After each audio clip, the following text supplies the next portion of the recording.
Hello everyone, কি অবস্থা সবার? আশা করি ভালো আছেন। আল্লাহর রহমতে আমরাও খুবই ভালো আছি। আমরা আজকে চলে আসছি সুন্দর একটা জায়গায়। জায়গাটা অনেকে হয়তো চিনবেন, বিমান বাহিনীর জাদুঘর আগারগাঁও। এর আগেও আমরা এখানে এসেছি।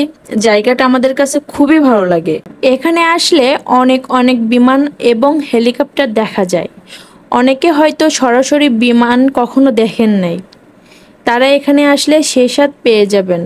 আজকে এখানে প্রচুর মানুষের জন্য ঠিক মতন ছবি তুলতেও পাচ্ছে না। মারিয়া খুব এনজয় করছিল তার আব্বুর সাথে। আমরা পুরোটা ঘুরে ঘুরে দেখছিলাম এবং ছবি তুলতেছিলাম। হাঁটতে হাঁটতে আমাদের ক্লান্ত হয়ে যায়। মারিয়ার খুব পানি তৃষ্ণা লাগে, তারপর একটা ক্যান্টিন থেকে পানি কিনে খাইলাম এবং কিছুক্ষণ বিশ্রাম করলাম। আর হ্যাঁ, একটা কথা বলতে তো ভুলেই গেছি, আমাদের সাথে একজন স্পেশাল গেস্ট ছিল, সেটা হচ্ছে মারিয়ার ছোট চাচ্চু। একটু বিশ্রাম শেষ করে আমরা চলে গেলাম রাইডে চড়ার জন্য। এখানে অনেক মজার মজার রাইড আছে, আমার খুবই পছন্দ। প্রথমে গিয়ে উঠলাম একটা রাইডে, নামটা ভুলে গেছি। এই রাইডটা এত মজা সেটা বলার মতো না।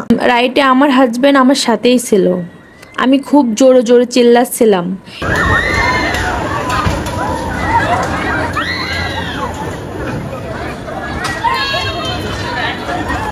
এটা শেষ করে গিয়ে উঠলাম দোলনাতে।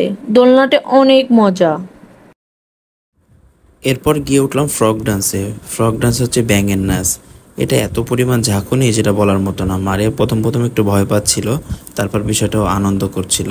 আসলে এটা মজা আছে, ঝাঁকুনি হলে এটা ভালো লাগে। এরপর যে রাইডটাতে উঠবো, এই রাইডটাতে শুধু আমি একাই উঠবো, আর কাউকে নিব না।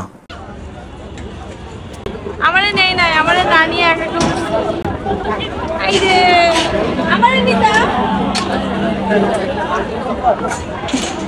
মারিয়া তো হাফ গেটে আর শেষ, মারিয়ারা বয়স শেষ, বয়স শেষ।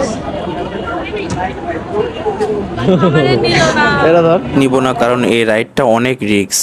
আপনারা দেখতে পাচ্ছেন রাইডটা কত স্পিডে যায় এবং ভিতরে সবাই তো খুব জোরে জোরে চিল্লাচ্ছে। এই রাইডে আমি মরিয়মকে নিয়ে নিই একটা কারণে, সেটা হচ্ছে ও অনেক ভয় পাইতো এবং বাবু ছিল, বাবুকে রাখতে হতো, সেজন্য আমি মরিয়মকে নিয়েই নেই এই রাইডটাতে। কিন্তু এই রাইডটাতে অনেক মজাও আছে, ভয় আছে, সাথে মজাও আছে। আমি এটাতে অনেক এনজয় করছি। দূর থেকে কোনো মানুষ এই রাইডটা দেখলে সহজে উঠতে চাবে না, এটা দেখতে এত ভয়ঙ্কর। তখন প্রায় সন্ধ্যা হয়ে যাচ্ছিল, এই জন্য আমরা আর কোনো রাইডে উঠলাম না।